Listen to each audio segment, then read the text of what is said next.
Colossians chapter 1, verses 15 to 18, it says, "The Son is the image of the invisible God, the firstborn of all creation.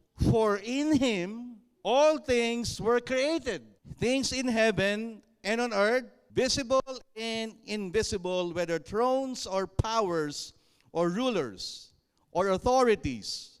All things have been created through Him and for Him. He is before all things, and in Him all things hold together." All things hold together. He is before all things, and in Him all things hold together, and He is the head of the body, the church, and He is the beginning and the firstborn from among the dead, so that in everything He might have the what?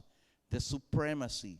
Now, as we read this passage, one thing that will really caught our attention. From verses 15 to 18, it talks about the supremacy of God, right? The supremacy of Jesus. Now, when we talk about supremacy, supremacy is the quality or state of having more power, authority, or status than anyone else. Now, the Bible says in Acts 2:36, some of you know this already. "Therefore, let all Israel be assured of this. God has made this Jesus, whom you crucified, both Lord and Christ." Now, here's the word Lord means. The Lord in the Greek is kurios or kurios, which means supreme authority. Now, the emphasis in modern Christianity is Jesus' role as Christ and Savior, right? Now, who among you here, you're here because you know that Christ saved you? The word Savior mentioned 2 times in the book of Acts and 24 times in the whole New Testament. But the word Lord, or Jesus is Lord, mentioned 92 times in the book of Acts and 747 in the New Testament. Now, let me share something to you about, there is this law of repetition. Say, law of repetition. The law of repetition in the Bible, every time you read the word, say, for example, you read the whole chapter, and then you read the whole section. Section is composed of different chapters. Then try to find those repetitive words.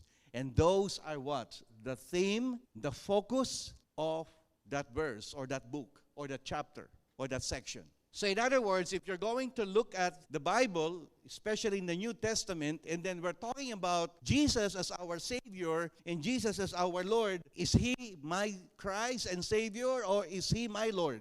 Now, the weight of being Lord is what?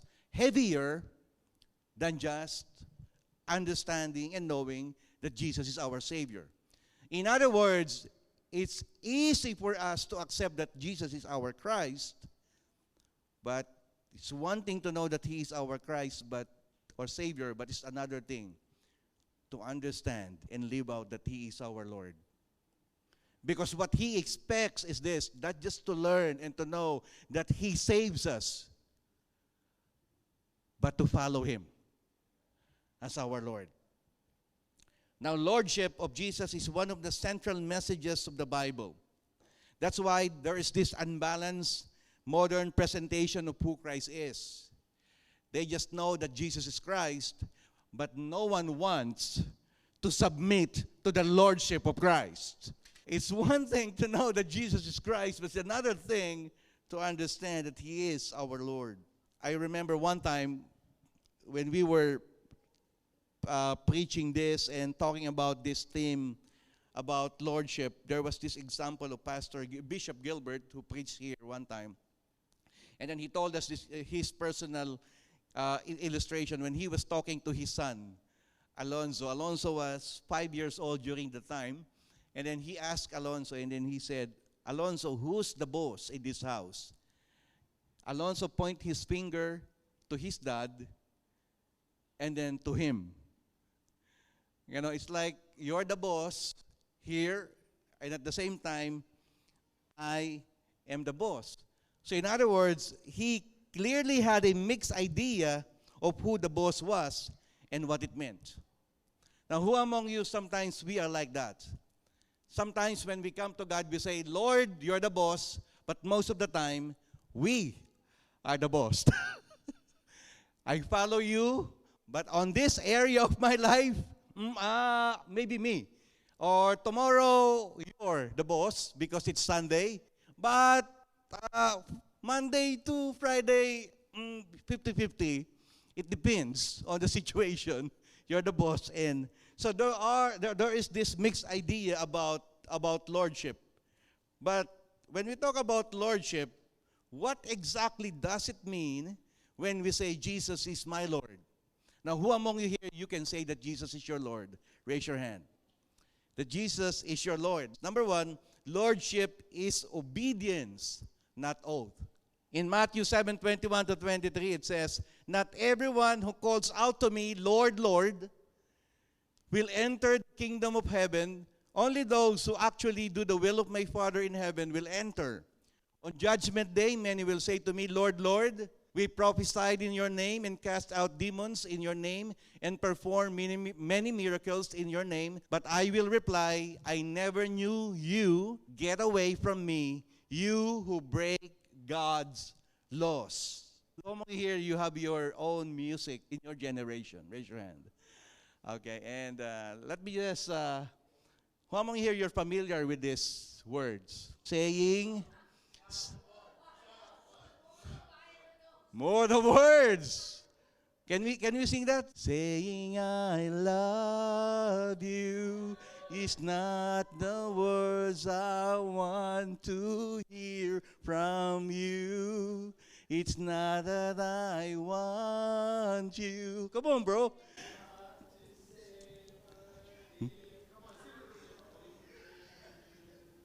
How easy it will be to how you feel more than words. Come on. Then you wouldn't have to say that you love me, 'cause I already know. Yun. Yung may lower voice. No. You know, I love that lyrics. Why? Because it's easy to verbally say that you're Christian, but what? It's hard to do it. Does it show in the way we live? Right? How can we say, Lord, Lord, and then we say, immorality is okay? How can we say, Lord, Lord, and we say, white lie is okay, Pastor Tito, I'm not hurting anyone? How can we say, Lord, Lord, and we gossip to one another? We destroy the reputation of one another. How can we say, Lord, Lord? The lordship of Christ demands absolute obedience, but again, it requires no ifs, no buts. Amen. Because He is my Lord, then the Word, the Bible, is the final authority. Can we always come to the presence of God and read the Word and allow ourselves to mirror the Word of God to our personal life? Now who among you here, if you have the presence of God, and if you know God, and if you have personal relationship with the Lord, you can easily discern what is right and what is wrong. Who among you here believe that if you keep on reading the Word of God, it will filter your thoughts? Do you believe that? Who among you here, if you keep on reading the Bible every single day, and you have your personal relationship with the Lord, it will sanctify your thoughts? It's one thing to read the Bible and preach the Bible. It's another thing to have relationship with the Bible. Now, second thing is this. Lordship is a devotion, not duty. In 1 Peter 3:5 it says, "But in your hearts set apart Christ as Lord. Always be prepared to give an answer to everyone who asks you to give the reason for the hope that you have, but to do this with gentleness and respect." I don't know if when you're growing up, and again, if you love to study, we studied architecture, and for 5 years, we have to wake up very early in the morning because you have to study all the subjects. What do we call that? The minor subjects, and then the major subjects in the morning, and then in the evening I have to prepare for the major subjects. You have to draw. You have to have some of the architectural design as your requirement in your subject. So every time I got tired, I always remind myself, I have to do this. Now, who among here, you've said that already? I have to do this. I have no choice. I have to pay my bills. I have to do this. No choice. But, if I will not do this, something will happen to me, or I will not get this job, or I'm going to lose this job. So I have to do this. But do you believe that, there are this mindset of I have to do this, but there is this mindset also that says, I would love to do this. Right? Where even though you're tired, even though you can't even wake up very early in the morning, you love to do it. There's this inner adrenaline inside of you that says, I love to do it, because there's a sense of purpose. There's a sense of what? Devotion and love. Because duty is external and devotion is what? Say internal. Most of the time when it comes to lordship, they used to use this word, Pastor, where's the borderline? You know that? Where is the borderline when it comes to lordship? When does sin become sin? You know that? Is it okay to do this? Is it not okay to do that? Or how many battles in order for me to become a drunkard and become a sinner because I am a drunkard? Or how many alcohol content do I need to check in order for me to drink something? Right? Or is it okay to watch R18 or R13? So, is it always PG-13? Or is it okay to go to Vegas and have a limit when it comes to my slot machine? So this is the limit. If I go beyond to that limit, now I'm a sinner. I'm a gambler. Where is the borderline? When does sin become sin? Now, lordship is not just about external obedience. It is a matter of the heart. It depends on your relationship with the Lord. I don't know. Right? I don't know. Conviction depends on not what you know from the Word. It's about your relationship with the Word and with the Lord. Right? It's a devotion. So lordship is an internal devotion to a person, and that is the Lord Jesus. Number 3 is this. Lordship is an ongoing relationship, not a one-time affair. In Colossians 2:6-7, it says, "And now, just as you accepted Christ Jesus as your Lord, you must continue to follow Him. Let your roots grow down into Him, and let your lives be built on Him. Then your faith will grow strong in the truth you were taught, and you will overflow with thankfulness." For how many years of being a pastor, I don't know how many proposals and wedding I witnessed. And every proposal and every wedding is a romantic, what? It's always a romantic scenario, moment.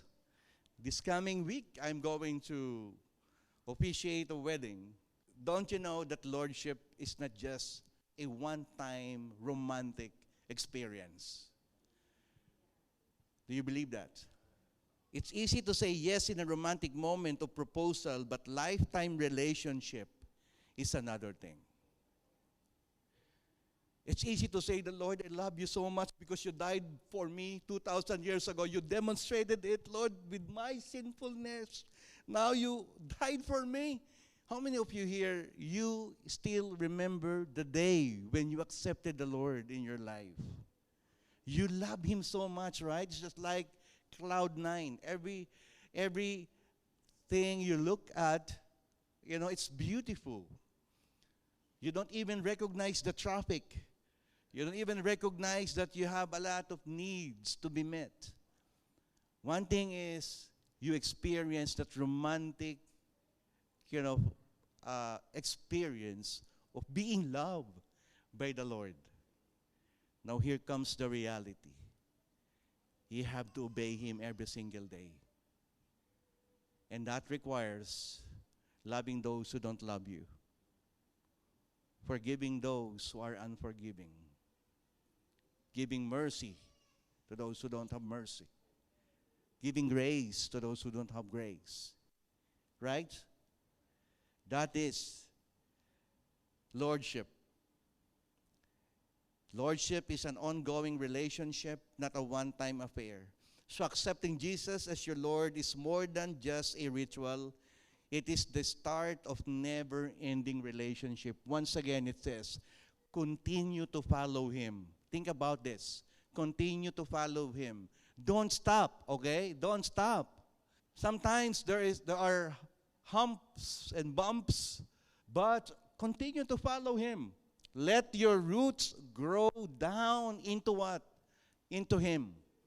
And let your lives be built on Him. In other words, He becomes the center of your whole life. We are all here because of Jesus and for Jesus. So whatever the Lord will say, we will what? We will just obey. When was the last time you heard a word from God and you say, this is really from the Lord? And then you embrace that. And then you say, no matter what, Lord, I will obey you. I don't know. There's uncertainties. I don't know what's going to happen in the future, but you said that I'm going to obey. I'm going to follow you.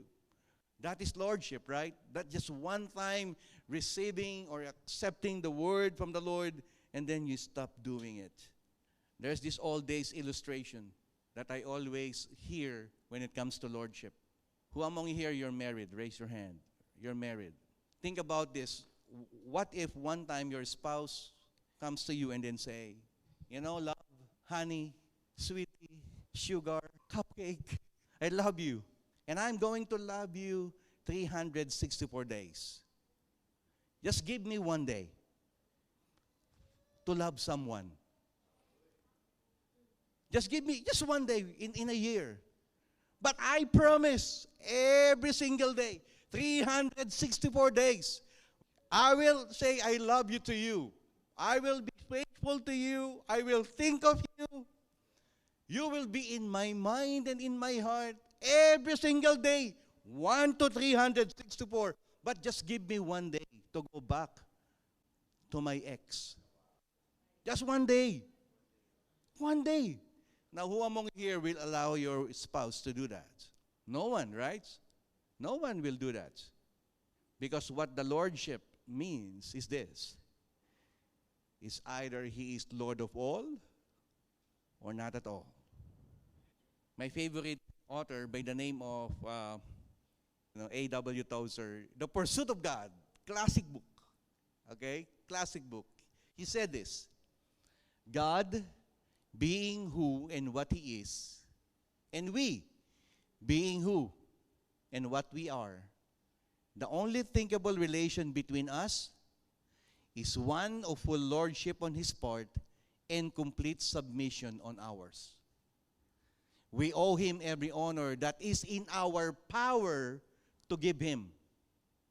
Our everlasting grief lies in giving Him anything less. Thank you for worshiping God with us through His Word online here at Every Nation Long Beach. Together we honor God and make disciples. We hope to see you next Saturday at the same time. And if you know anyone within our area, please connect them to us by visiting our website at everynationlongbeach.org. Have a blessed week ahead.